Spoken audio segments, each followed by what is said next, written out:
আমাদের পাশে আশেপাশে যারা বন্ধু রাষ্ট্র আছে তাদের সাথে আমরা সেই গাঠবন্ধন করতে পারি, আমরা চায়নার সাথে করতে পারি, আমরা পাকিস্তানের সাথে করতে পারি, কারণ আমাদের নিরাপত্তা প্রয়োজন, আমাদের টেকনোলজিক্যাল সাপোর্ট দরকার। আমরা এক একটা দেশ হিসাবে আমরা এক একজনের সাথে এক একটা কৌশল নিব, এটাই আমাদের কাজ। চায়নার সঙ্গে আমরা টেকনোলজিক্যাল স্ট্র্যাটেজিক পার্টনার হতে পারি, আমরা মিলিটারি পার্টনার হতে পারি, আমরা ডেভেলপমেন্ট পার্টনার হতে পারি, কারণ তার থেকে বেশি আমাদেরকে কেউ হেল্প করবে না। আমরা বাণিজ্যের জন্য যে কোনো কারোর সাথে আমাদের সম্পর্ক, আমাদের কৌশল ঠিক করতে পারি। সুতরাং ভারতীয় আধিপত্যবাদ রুখার জন্য ভারত আপনার বন্ধু হইতে পারে না। যে বন্ধু হয় সেইভাবে আপনার জায়গা লিখে নিতে পারে না। এটা অনেকটা সাদা কাগজে লিখে নেওয়ার মতো অবস্থা। তা আমাদের দেশের এত বড় শিক্ষিত নেতা নেত্রী, তারা নাকি 8টা-9টা নাকি ডক্টরেট ডিগ্রি আছে। ভাই, আমি তো একটা স্বাভাবিক জ্ঞান আমি তো বুঝি, আমি কোনোভাবেই স্বীকার করতে পারি না। বাংলাদেশে এই আধিপত্য বিরুদ্ধে দুইটা শক্তি ইন্ডিয়া ভয় পায়। তার একটা হলো সেনাবাহিনী, যাদেরকে ধ্বংস করার সে চেষ্টা করছে বিডিআর হত্যাকাণ্ডের মাধ্যমে, এবং আমি সাক্ষাৎ দেখেছি যে বিডিআর এর ভিতরে যেন অফিসারদেরকে উদ্ধার করা না যায় সেই জন্য আপ্রাণ চেষ্টা করে গেছে। তারা সবকিছু নিয়োগ করছে। এই সমস্ত দালালদের খুঁজে বের করতে হবে যারা আমার দেশের মানুষে আমার অফিসারকে উদ্ধার করতে বাধা দিয়েছে। তারাই হলো আসল ক্রিমিনাল। শত্রু কখনো আপনার ভিতরে এসে এই সমস্ত অপকর্ম করতে পারে না যদি আপনি তাকে সাহায্য না করেন। ভাই, ঘরের ভিতরে যে থাকে, আপনার ঘরে চুরি হইলে আপনি যদি জানলা খুলে রাখেন, দরজা খুলে রাখেন, একটা খন্দুক করে রাখেন, তাহলে চোর তো ভিতরে আসবে। তো আপনি হবেন সেই লোক যে প্রত্যেকটা দরজা জানলা আমরা পাহারা দিব। শুধু সেনাবাহিনী না, আমরা আপনাদেরকে নিয়ে পাহারা দিতে চাই। আপনাদের মধ্যে এখানে অনেকে আছেন এই তরুণ প্রজন্মের, আপনারা হয়তো চাকরি করতে পারেন, কিন্তু আপনাদের একটা বিশ্বাস থাকা উচিত। সে বিশ্বাস কি?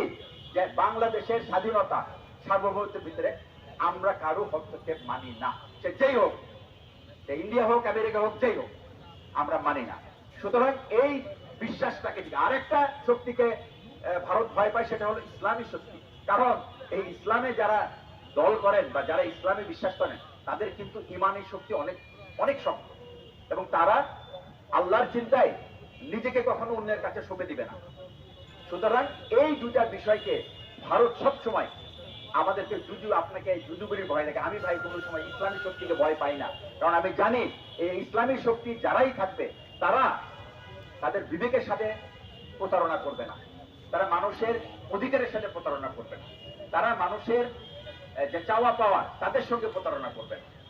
কারণ তারা 5 ওয়াক্ত নামাজে দাঁড়ালে আল্লাহর কথা চিন্তা করে, এবং আল্লাহর সামনে সময় চিন্তা করে যে আমি কি জবাব দেবো তার কাছে। আমি মনে করি প্রত্যেকটা দেশের রাজনীতিবিদ যারাই আছেন, ইসলামী হইতে হবে না ভাই, রাজনীতিবিদ হিসেবেও আপনি নিজেকে আয়নার সামনে দাঁড়া করে জিজ্ঞেস করেন, আমি আজকে রাজনীতিবিদ হিসেবে আমি এই দেশের 46 লক্ষ তরুণ প্রজন্মের জন্য আমি কি করলাম? উত্তর যদি না হয়, উত্তর যদি না পান, তার মানে আজকে আপনি বেইমানি করেছেন এই 46 লক্ষ লোকের সাথে।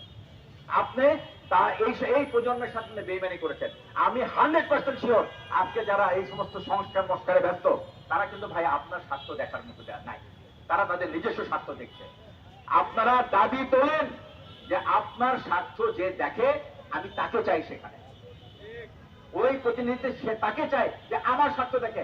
আমি এক রাজনীতিবিদকে সেদিন বলেছিলাম, ভাই বলছে ইলেকশন হইলে নাকি সব ঠিক হয়ে যাবে।